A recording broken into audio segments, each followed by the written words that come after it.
مري نه هغه دا ځای غورځوي د هغې دوره ناکاره غوښه ده چې یقینو که کارغانې نه خوري سپی وله خواله نه راځي دا یو قسم ناکاره کینسر دی او بدبویي خوره کړې ده دا خو د الله له طرف نه راغلې ده خو صحیح طریقه د دې دپاره دا ده چې دی له ځمکه وکنه او دا خښه که د مسلمان یو پیژنګلو دا ده چې محمد رسول الله صلی الله علیه وسلم فرمایل چې د ایمان یو حصه دا هم ده چې اماطة الاذى عن الطریق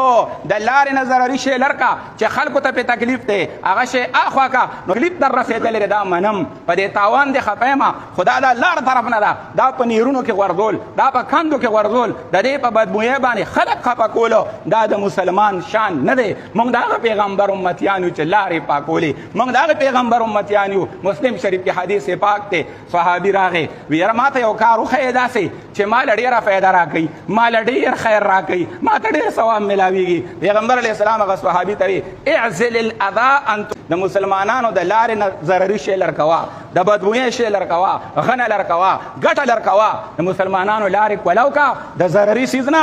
دا ستا دپاره ډېره فایده ده او دې کې ډېر زیات ثواب دی مسلمانانو خو د صفایۍ پیغام دنیا ته راوړی کله چې بیت المقدس فتح شو عمر رضی الله تعالی عنه مشر دی بیت المقدس ته چې لاړو هلته کې کاڼي شګي وو هغه جومات ګنده و هغه جارو راواغسته ړومبی یې صفایي کوله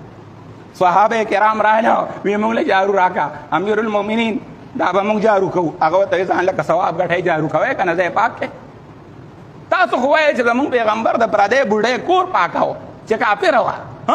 او هغه کافرې به ښځله را غورځوله او نبي علیه السلام بله کور او تا ما ته مرداري غورځولې ده خو ته هم هغه مسلمان وې چې دړی او دوه دړی پی به یې کولو ستا په کوڅه کې غریب ماما و تا وله ګیلاس کې نه لېږلو تا نه مې هم دا ګیله ده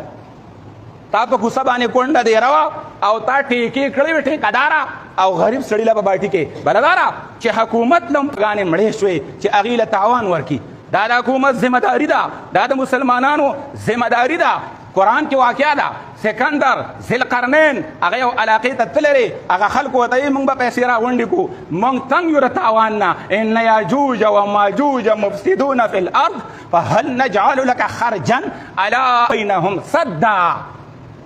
یاجوج ماجوج دې روانې کوي فصل خرابوي څاروي خرابوي خلک خرابوي موږ ته تاوان رسي نه یاره موږ چنده نه کوو چې د دې څه انتظام وشي هغه ورته وایي نه قال ما مکني فیه ربي قال ما مکني فیه ربي خیر ما سره الله مال الله سره کړی ما سره اقتدار دی حکومت ته تاوان به تاسو نه کوئ تاوان به دله زه کوم امیر المؤمنین عمر رضی الله تعالی عنه غریبانانو له چې چا به تاوان کېدو هغې له به یې وظیفې هم ورکولې د تاوان ازاله به یې کوله دا د پاکستان په آئین په قانون په منشور کې لیکدي که چا ته نقصان د دې ملک سړي ته ورسېدو نو هغه له به حکومت د هغې تاوان ورکوي د چا چې غواګانې مړې دي